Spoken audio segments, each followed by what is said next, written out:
babies, families, as political piñatas for a political stunt by bringing these buses at 6 o'clock in the morning. Many of these refugees, by the way, have health issues. I believe one had diabetes and had to get insulin.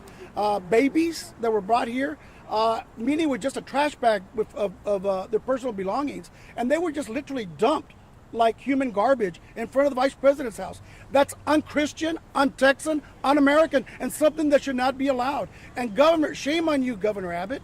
Shame on you, Governor DeSantis. Tomorrow we go to Martha's Vineyard. These political stunts have no role in American politics. This is being used in immigration as wedge politics and something that is being done for the midterm elections. That's what all this is about. Now, let me just say, it's time for Republicans and Democrats to start working together to fix a broken immigration system. The reality is there are immigrants who are being deported every day, millions of them. But if you are from certain countries, like this bus, most of them are from Venezuela, Cuba, and Nicaragua. These are people fleeing communist regimes, fleeing repression, and they actually believe the Statue of Liberty means something. That it's give us your poor huddled masses yearning to be free. But what we're seeing is certain governors are using these families and these refugees for political stunts. And again, it's deplorable and it's really inhumane to treat people like that. These are human beings and they deserve to be treated with dignity and respect. And we're going to go visit them after this is over. And we're also announcing a Bus the Buses campaign that LULAC will be launching, where we will be going to Eagle Pass, Texas and Del Rio, Texas, and stopping those buses before they leave there, because they should not be allowed. These people are being tricked into signing these releases, and they don't want to come to Washington, D.C. They don't want to be dumped in front of the vice president's house. They want to go home to their families, and that's what should be allowed, since they've already been processed and are here now legally. So you're saying that you're going to stop the buses? What does that mean, like civil disobedience? Civil disobedience, putting people in front of the buses. I personally have done that when they had children.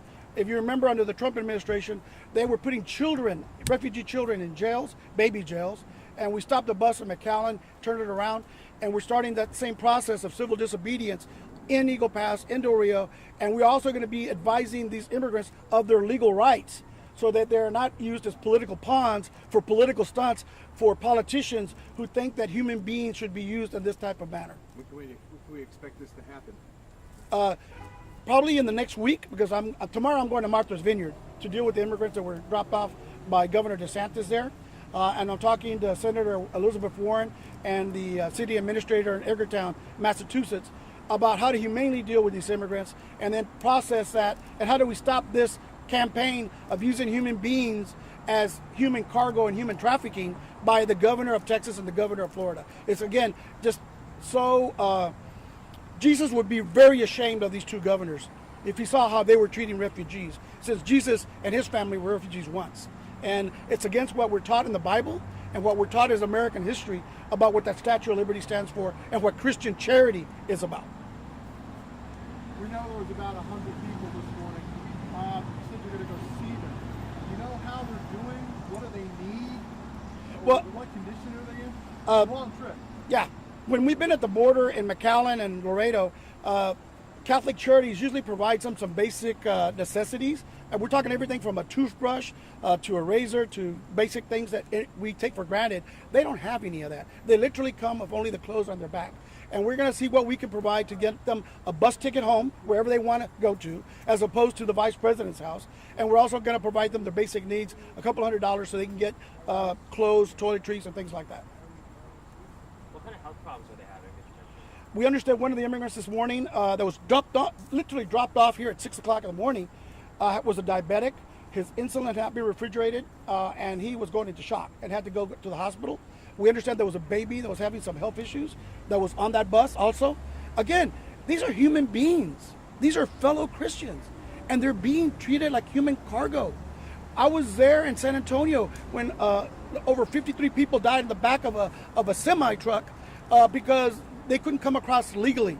So unless we fix this broken immigration system, it's not going to change. And here we are on Hispanic Heritage Month. Tonight I'm going to go to the Hispanic Congressional Gala, and the way that Governor Abbott is starting Hispanic Heritage Month is by using Hispanics as political piñatas. It's disgraceful. What do you expect from the federal government? I think it's time that President Biden and Congress and the Senate provide humanitarian relief.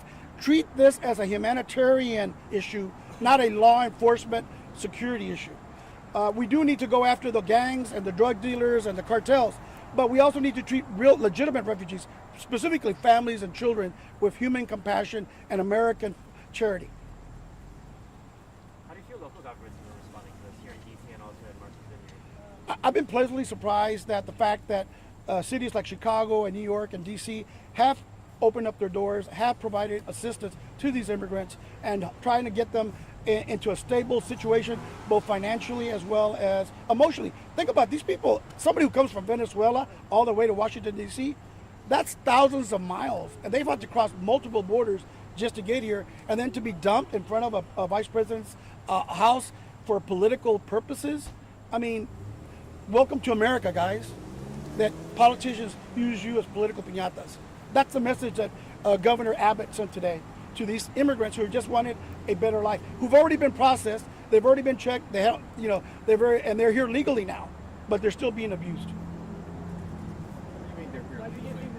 All the immigrants that have come in on those buses have been processed by ICE. They have a background check, a health check, and then they're released on what's called parole, and they're given a court date. So they are now here legally in this country, and they have to go to court to determine if they have a valid asylum or not. Do they go to court wherever they are, or do they have to go back to where they were? They'll be provided normally a court date in the town they're in. So if they're in Chicago, or DC, DC. All right? Thank y'all. Thank you. Gracias. Okay.